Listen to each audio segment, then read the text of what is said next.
भाई मेरे अजीजों मेरे साथ हवाला निकालें पुराने अहदनामा में से सैमुएल नबी की किताब और उसका 13वां बाब। पहला सैमुएल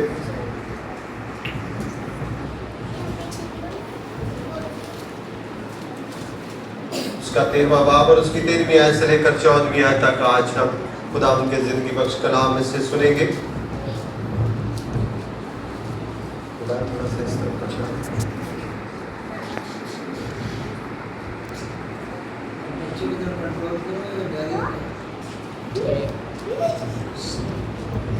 उसका 13वां बाब और उसकी 13वीं आयत से लेकर 14वीं आयत तक आज हम खुदा उनके जिंदगी बख्श कलाम में से सुनेंगे। बेटे हमाद से गुजारिश है कि वो आए और तलावत करने में हमारी रहमत करें।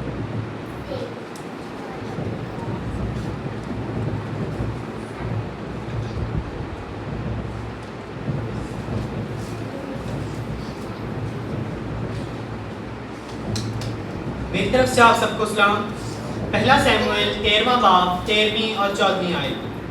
सैमुएल ने साउल से कहा, तूने बेवकूफ़ी की, तूने खुदावन अपने खुदा के हुक्म को जो उसने तुझे दिया नहीं माना, वरना खुदावन तेरी सल्तनत बनी इस्राएल में हमेशा तक कायम रखता। लेकिन अब तेरी सल्तनत कायम ना रहेगी, क्योंकि खुदावन ने एक शख्स को जो उसके दिल के मुताबिक है तलाश कर लिया है, और खुदावन ने उसे अपनी कौम का पेशवा ठहराया है, इसलिए कि तूने वो बात नहीं मानी जिसका हुक्म खुदावन ने तुझे दिया था। खुदावन के पाक कलाम के बड़े और सुने जाने की वजह से हम सब बरकत पाएं। खुदावंद आपको बरकत दे मेरा बेटा। आए मेरे अजीजों, हम अपने ईमान का इकरार करेंगे। मैं ईमान रखता हूँ खुदा कादिर मुतबाब पर जो आसमान और ज़मीन का खालिक है, और यीशु मसीह का जो उसका इकलौता बेटा और हमारा खुदावंद है, वो रूह कुदस की कुदरत से पेट में पड़ा, कुंवारी मरियम से पैदा हुआ, पैंतुस पिलातुस कैद में दुख उठाया, मसलूब हुआ, मर गया, दफन हुआ, आदमिरवा में उतर गया, तीसरे रोज मुर्दों में से जी उठा, आसमान पर चढ़ गया और खुदा कादिर मुतबाब के दाहिने बैठा है। वहाँ से वो जिंदा और मुर्दों के अदा करने को आएगा। मैं ईमान रखता हूँ रूह कुदस पर, पाक कलीसिया पर, मुकद्दसों की शराकत, गुनाहों की माफ़ी, बदन की क़यामत और अपनी ज़िंदगी पर। आमीन। बहुत शुक्रिया आप सबों का। बैठिएगा।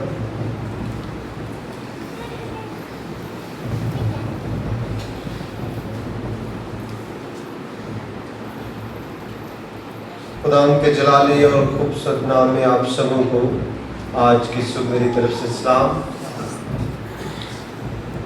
आज खुदा उनकी बड़ी शुक्रगुजारी है कि खुदा ने आज का दिन हमें दिया है कि हम उसके हुजूर उसके नाम को चला दे सके।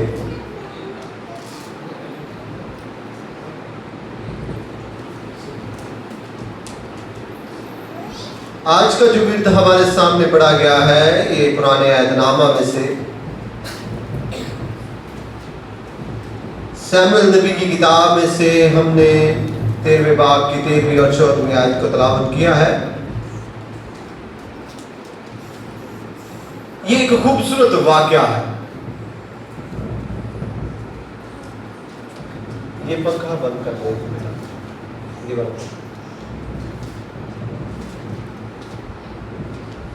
ये एक खूबसूरत एक वाकया है, एक कहानी है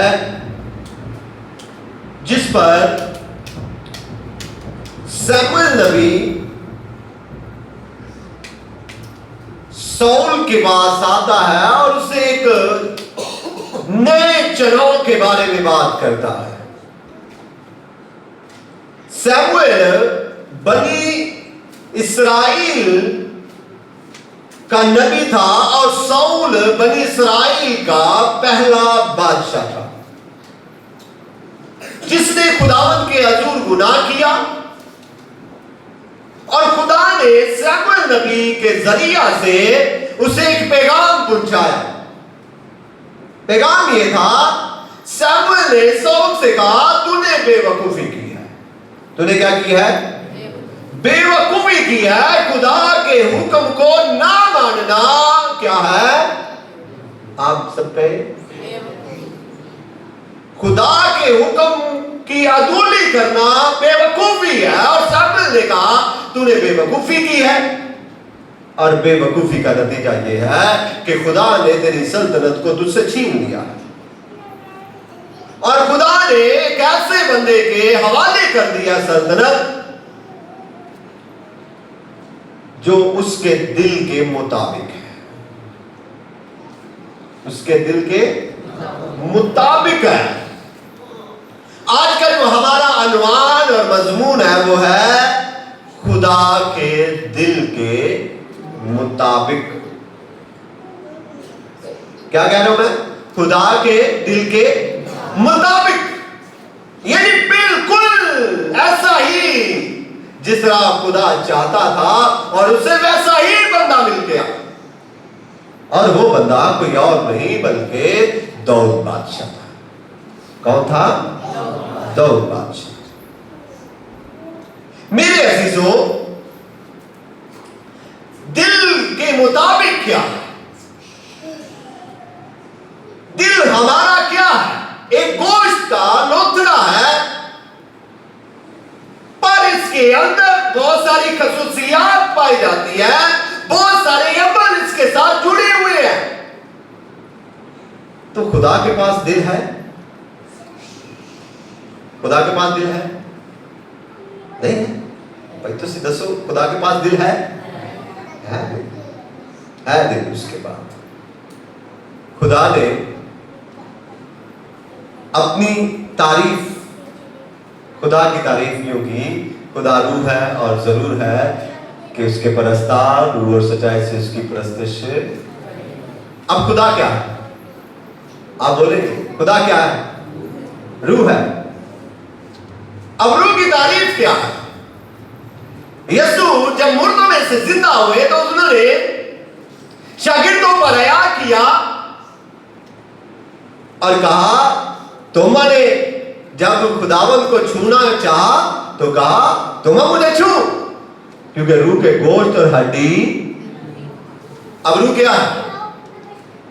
रूह के गोश्त और हड्डी नहीं है। खुदा क्या है? आप मेरे साथ है। खुदा क्या है? और रूह के गोश्त और हड्डी। और दिल किस में होता है? जिस्म। अब खुदा तो रूह है, उसके अंदर दिल कैसे आ गया? दिल तो गोश्त का होता है।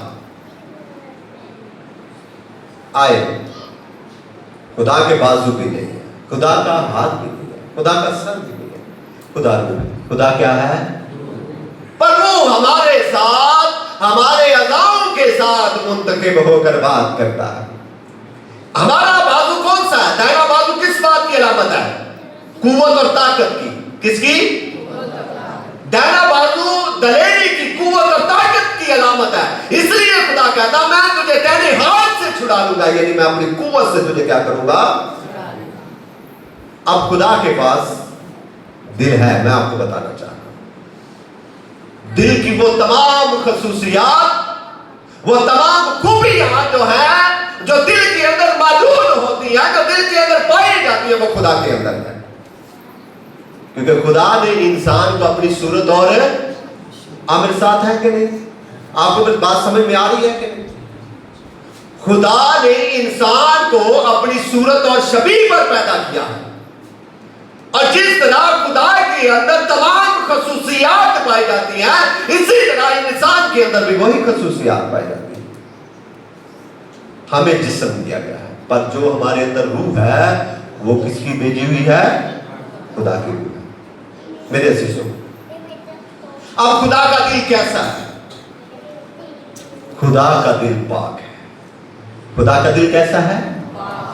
और खुदा का दिल पाक है, और खुदा कभी भी कद को देखकर, आपके रुतबे को देखकर, आपकी शोहरत को देखकर, आपके रुतबे और आपके कदावर को, आपकी जसामत को देखकर आप पर नजर नहीं करता।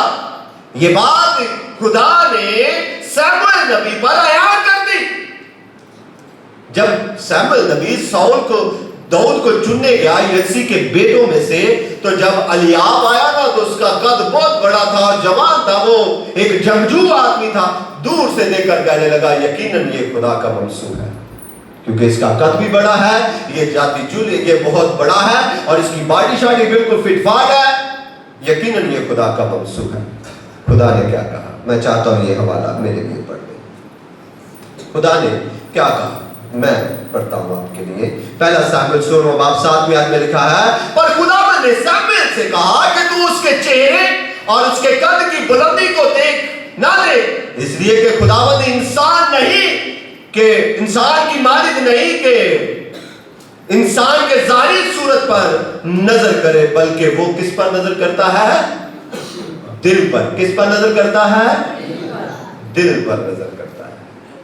और खुदा ने जब दाऊद नबी को देखा, जब दाऊद बादशाह को उसको देखा, तो खुदा ने कहा कि ये मेरा बंदा मेरे दिल के मुताबिक मिल गया है, क्योंकि वो ज़ाहिरी तौर पर तो कद का छोटा था, लेकिन दिल से वो पाक था।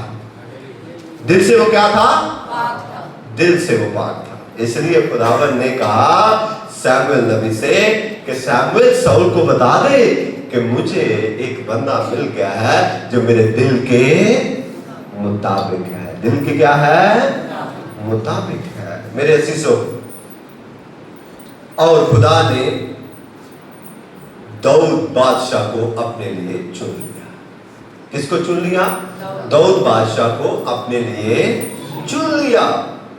आज खुदा डिमांड करता है कि आप सब भी उसके दिल के मुताबिक हो जाए।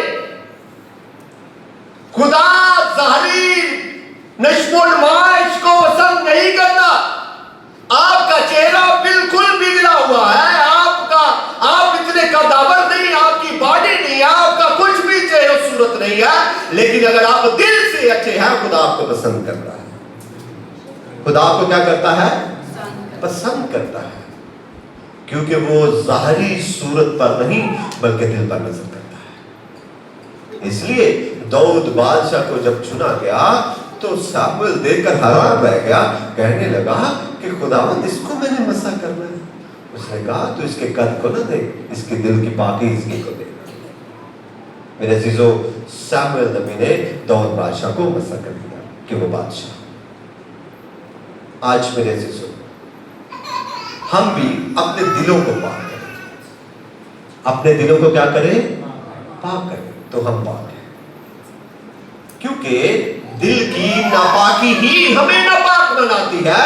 क्योंकि मत्ती की अंजील में क्या लिखा है, और उसके 15वें बाब की 18वीं और 19वीं आयत मेरे लिए पढ़िएगा।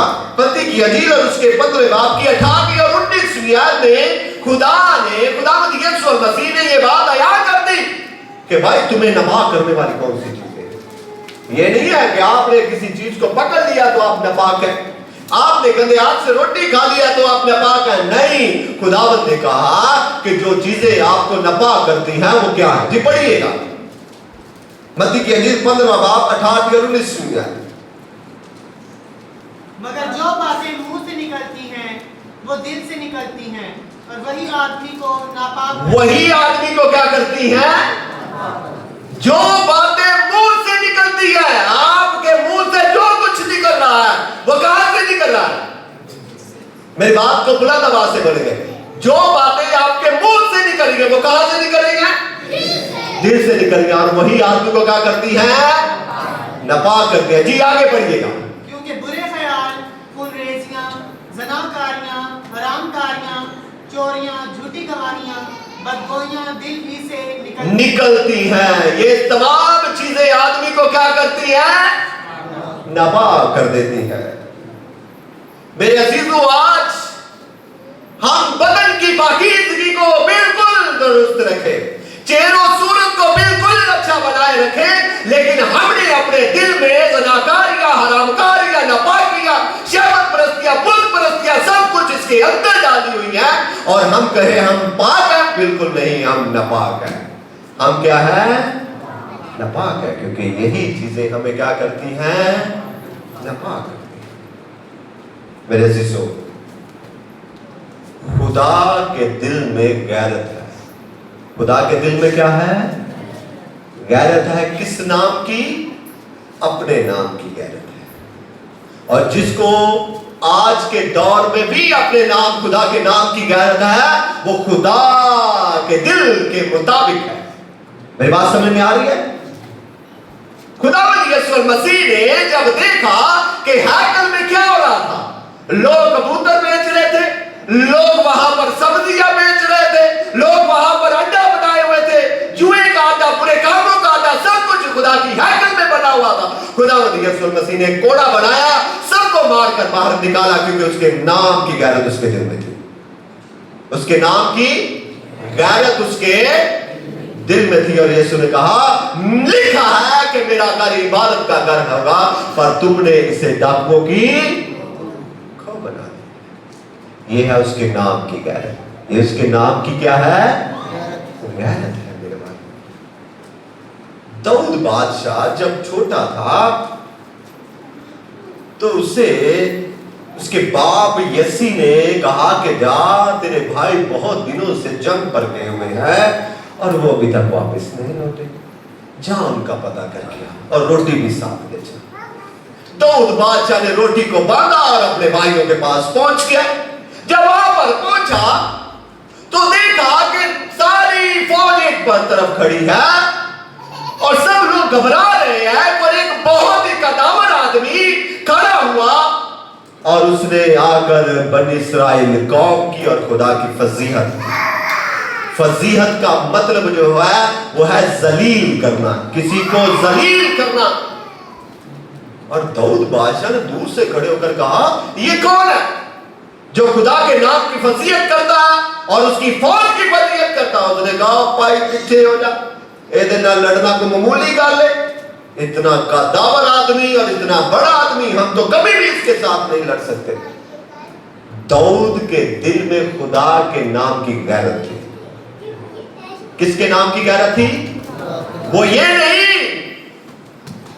वो इसलिए नहीं लड़ा था कि मुझे बादशाह अपनी बेटी से शादी करवा देगा, वो इसलिए नहीं लड़ा था कि मुझे एक बड़ी दौलत मिल जाएगी, वो ये इसलिए नहीं लड़ा था कि मेरे पास एक बड़ी दौलत और मेरी शोहरत दुनिया में फैल जाएगी। नहीं, वो इसलिए लड़ा कि ये मेरे जिंदा खुदा की फजीहत कर रहा, ये मेरे जिंदा खुदा के ऊपर बुरी बातें कहता, मैं इसके साथ लड़ूंगा और इसे मैं मार गिराऊंगा। मेरे अजीजों, वही जिंदगियां, वही लोग खुदा के दिल के मुताबिक है जो अपने दिल में खुदा के नाम की गैरत रखते हैं।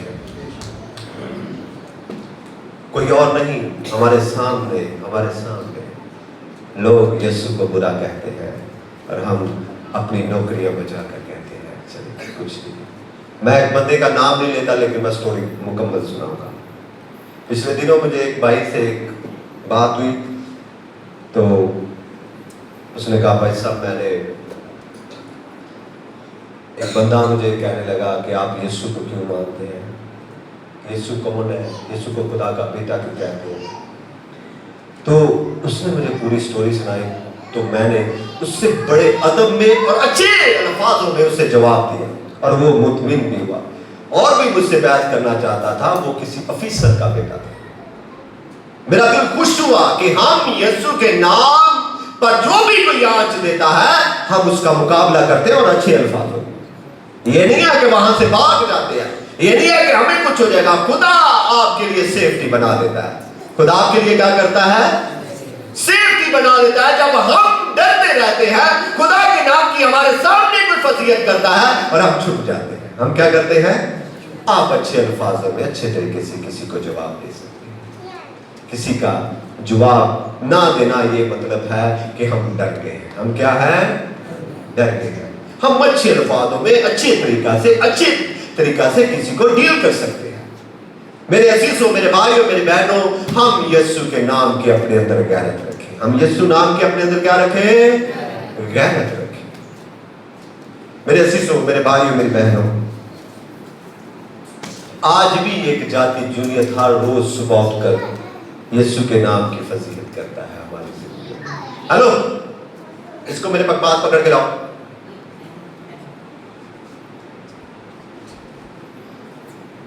हर रोज एक जाति जूनियत उठकर हमारे यीशु की हमारे सामने फजीलत करता है और हम चुपके से उसकी बातों को सुनते हैं। और वो कौन है? वो इब्लीस है जो हमारे अंदर समाया हुआ है। वो उठता है और झूठ बोलना शुरू कर देता है। वो उठता है, बुरी बातें करना शुरू कर देता है हमारे अंदर से होकर। वो होता है गुनाह की तरफ रागिब हो जाता है, गुनाह करता है, हमारे से गुनाह करवाता है, और हम इस्तेमाल हो रहे हैं। हम क्या हो रहे हैं? इस्तेमाल हो रहे हैं। और वो जूलियत हर रोज खुदा की फजीयत करता है, लेकिन हम कभी भी उसके अगेंस्ट नहीं खड़े। हम ये नहीं कहते कि आज मैं तेरा मुकाबला करूंगा, आज मैं तुझे मार गिराऊंगा, आज मैं कभी भी तेरी बात नहीं मानूंगा, बल्कि हम खड़े हो जाते हैं और उसकी बात मानते रहते हैं, उससे डरते रहते हैं। मेरे अजीजों, मेरे भाइयों, मेरी बहन, हम जब भी यीशु ने कहा इब्लीस का मुकाबला करो और वो तुमसे, आप जूलियत का मुकाबला करें और वो कभी भी खड़ा नहीं हो सकता। मेरे भाइयों, मेरी बहनों, हमें चाहिए कि हम यीशु के दिल के मुताबिक हो जाए, क्योंकि वो जिंदगियों को ढूंढता है दिल के मुताबिक। किसको मुताबिक ढूंढता है? दिल के मुताबिक। और उसका दिल पाक है। उसका दिल क्या है? उसका दिल पाक है। उसके दिल में गैरत है। हमें चाहिए कि हम भी उसके दिल के मुताबिक हो जाए, ताकि हम हर रोज उसके नाम को चला दें, हर रोज उसके नाम की मदासराई करें, हर रोज उसके नाम की मदासराई करें। आखिरी बात करूंगा, उसके बाद हम कलाम को बंद करेंगे। उसके दिल के मुताबिक और जिंदगी भी है, और वो क्या है? दूसरा पत्रस 3:9। दूसरा पत्रस 3:9 में क्या लिखा है? खुदावन के कलाम में लिखा है कि खुदावन किसी की हलाकत नहीं चाहता। ये उसके दिल की आवाज है। उसके दिल की क्या है? ये उसके दिल की आरज़ू है, ये उसके दिल की एक तलब है कि खुदा किसी की हलाकत। जी पढ़िएगा बुलंद आवाज से। दूसरा पत्रस 3:9 भाई, कोई भी पढ़ दीजिएगा। खुदावंद अपने वादा में देर नहीं करता, जैसी देर बाज लोग समझते हैं, बल्कि तुम्हारे बारे में तहम्मुल करता है, इसलिए कि किसी की हलाकत नहीं चाहता, बल्कि ये चाहता है कि सबकी तौबा तक नौबत पहुंचे। सबकी तौबा तक। ये उसके दिल की आवाज है, ये उसकी आरज़ू है, ये उसकी तलब है कि खुदावंद किसी की हलाकत नहीं चाहता। खुदावंद किसी की हलाकत नहीं चाहता। मेरे अजीजों, मेरे भाइयों, मेरी बहनों, खुदावंद चाहता है कि हम तौबा करें अपने गुनाहों से। ये उसके दिल की आरज़ू है। उसके दिल के मुताबिक ये उसकी आरज़ू है कि हम तौबा कर लें। हम क्या कर लें? अपने गुनाहों से तौबा कर लें। और ये मोहलत थोड़े दिन वक्त की। मेरे अजीजों, वो तहम्मुल किए हुए है, क्योंकि हम आज भी अगर अपने गुनाहों में जिंदगी बसर कर रहे हैं, तो ये उसने मोहलत हमें दी है कि हम अपने गुनाहों को छोड़कर खुदावंद की तरफ रजू करें, क्योंकि ये उसके दिल की क्या है? आरज़ू है। खुदावंद चाहता है कि हम उसके दिल के मुताबिक हो जाए, और उसके दिल के मुताबिक ये है कि हम हमेशा उसके नाम को जलाल दें, अपने अंदर पाकीज़गी पैदा करें, और अपने नाम, खुदा के नाम की गैरत रखें। कभी भी हम गुनाह की तरफ रागिब ना हो, बल्कि हमेशा पाकीज़ा रहे और खुदावंद के नाम को जलाल देते रहे। खुदावंद आज के कलाम के वसीला से हम सबों को बड़ी बरकत दें।